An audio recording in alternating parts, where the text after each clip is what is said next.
Notre secours est dans le nom du Seigneur qui a fait le ciel et la terre. Je sais pas si vous avez remarqué, mais tous les 10 jours ou presque, je me suis dit que ça faisait ni trop peu, comme ça vous y avez le temps de digérer. Mais je vous relance un petit peu pour que vous nous aidiez à poursuivre ce podcast. On a vraiment énormément de projets. Ce podcast, en fait, dans ma tête, c'est juste une première édition. J'aimerais bien le continuer après. Donc les liens sont en bas. Aidez-nous. Notamment, j'aimerais bien faire un autre podcast consacré entièrement aux évangiles. Ah, chut, ça reste entre nous, ne le dites à personne, c'est encore un secret, d'accord ?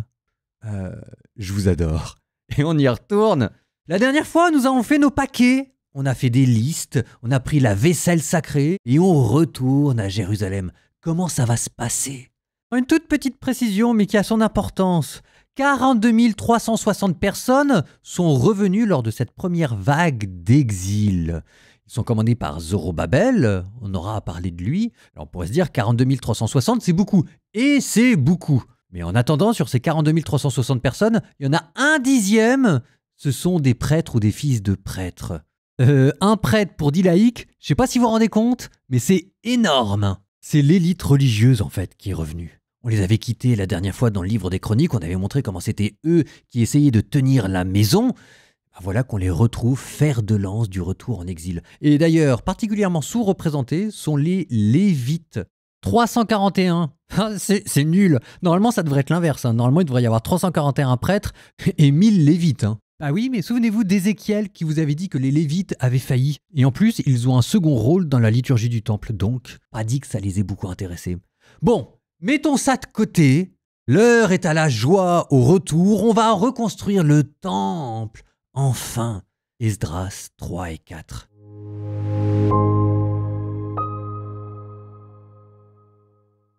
Quand arriva le 7e mois, les fils d'Israël étaient dans leur ville.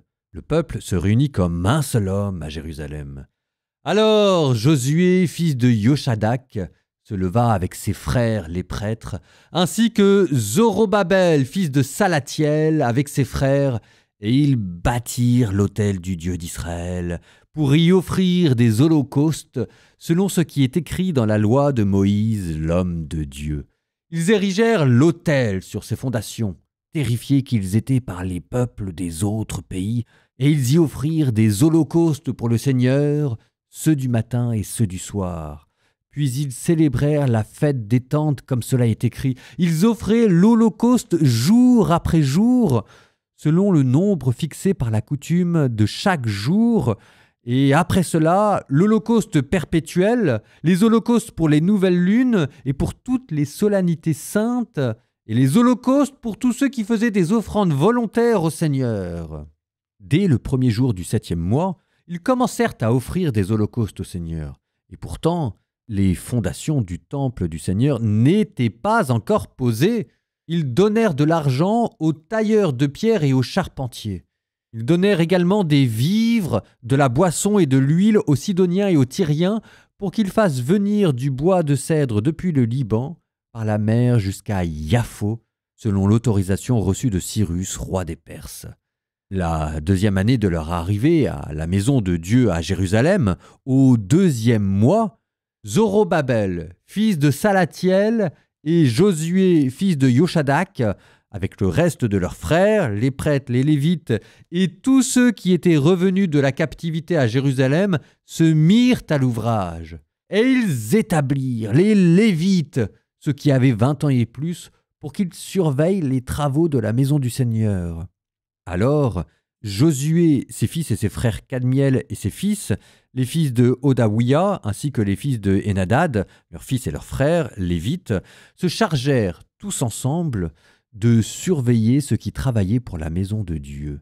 Alors, les maçons posèrent les fondations du temple du Seigneur, tandis que prenaient place les prêtres revêtus de leurs ornements, avec les trompettes, puis les Lévites, fils d'Asaph, avec les cymbales, afin de louer le Seigneur selon les indications de David, roi d'Israël. Et ils louaient le Seigneur et ils lui rendaient grâce en chantant « Il est bon ». Éternel est son amour pour Israël. Tout le peuple faisait de grandes ovations en louant le Seigneur à cause de la fondation de la maison du Seigneur. Beaucoup de prêtres, de Lévites et de chefs de famille parmi les plus âgés qui avaient vu la première maison pleurer à chaudes larmes tandis que sous leurs yeux on posait les fondations de cette maison-ci. Mais beaucoup élevaient la voix en joyeuses ovations. Le peuple ne pouvait distinguer entre le bruit des ovations joyeuses et le bruit des pleurs. Le peuple faisait de grandes ovations dont le bruit s'entendait de très loin. Quand les adversaires de Juda et de Benjamin apprirent que les rapatriés construisaient un temple au Seigneur, le Dieu d'Israël, ils vinrent trouver Zorobabel et les chefs de famille et leur dirent « Nous voulons bâtir avec vous.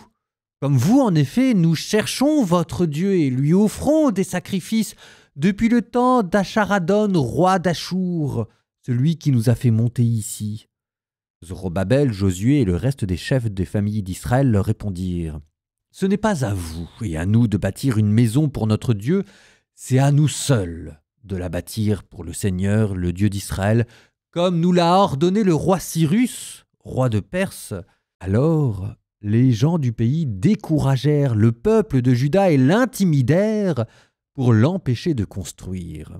Ils soudoyèrent des conseillers contre le peuple pour faire échouer son projet durant tout le temps de Cyrus, roi de Perse, et jusqu'au règne de Darius, roi de Perse.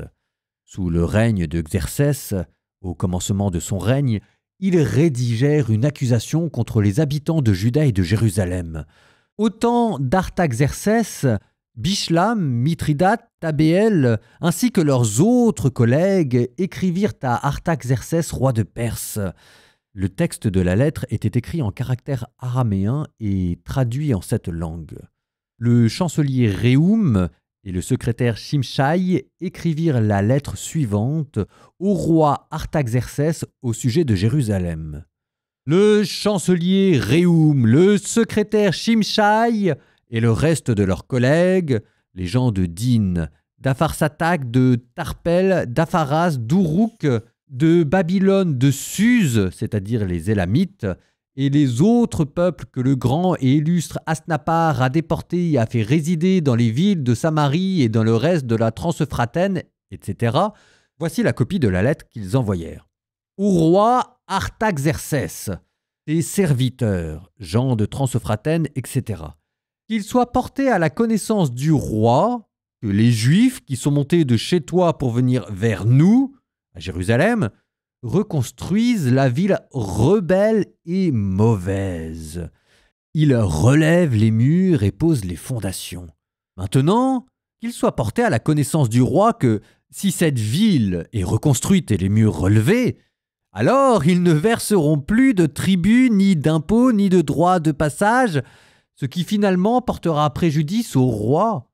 Or, parce que nous mangeons le sel du palais, et qu'il nous paraît inacceptable de voir le roi tourner en dérision, nous envoyons au roi des informations à ce sujet pour qu'on fasse des recherches dans le livre des mémoires de tes pères.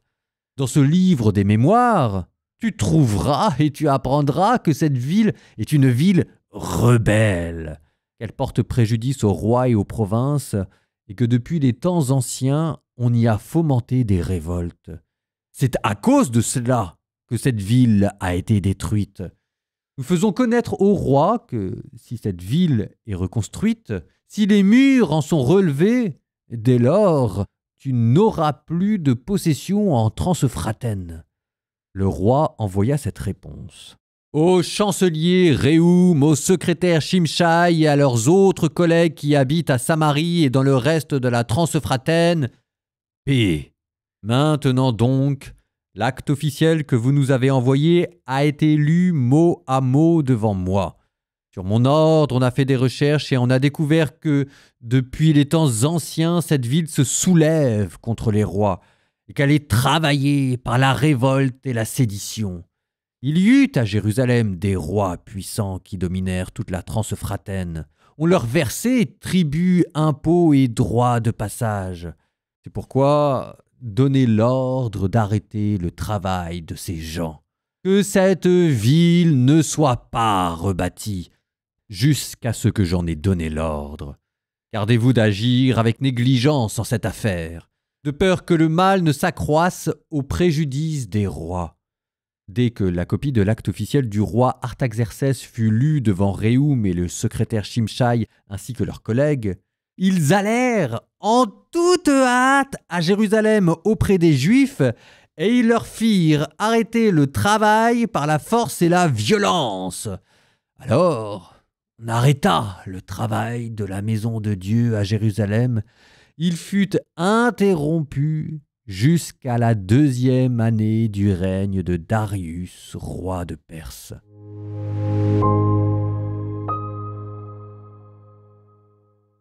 Un petit mot sur Zorobabel. Vous l'avez entendu, chapitre 3, verset 3. Alors Josué, fils de Yochadak, se leva avec ses frères les prêtres, ainsi que Zorobabel, fils de Salatiel, avec ses frères, et ils bâtirent l'autel du Dieu d'Israël. Josué, fils de Yosadak, ce sera le premier grand prêtre oint après l'exil. Mais qui est ce Zorobabel qu'on avait déjà vu d'ailleurs dans l'épisode précédent et qui semble avoir un rôle de dirigeant? Zorobabel, c'est joli comme nom, hein. En hébreu qui signifie semence née de Babylone. Zéroub Babel, Babylone. Il est, comme vous le dit le texte, fils de Shealtiel, qui lui-même était le fils de Jéconias, le roi Jéconias. Donc Zorobabel, c'est le petit-fils du dernier roi de Jérusalem. C'est un descendant direct de la lignée royale. Sauf que là, ce qui est curieux, c'est qu'on ne vous l'a pas présenté comme de la lignée davidique. On vous a pas dit qu'il était roi, alors de fait, il n'est pas roi. En fait, il sera gouverneur.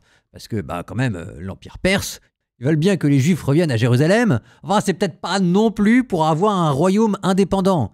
Donc un gouverneur, oui, nommé par les Perses. Un roi, peut-être pas quand même. Vous notez que la première chose qu'ils font, c'est d'ailleurs pas de reconstruire le temple, mais de reconstruire l'autel.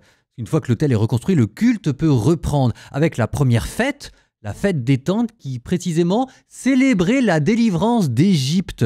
Ça se comprend, c'est un peu la même histoire là qui est en train de se rejouer. D'ailleurs, petit clin d'œil au temple de Salomon, on reprend du bois qui vient de Tyr.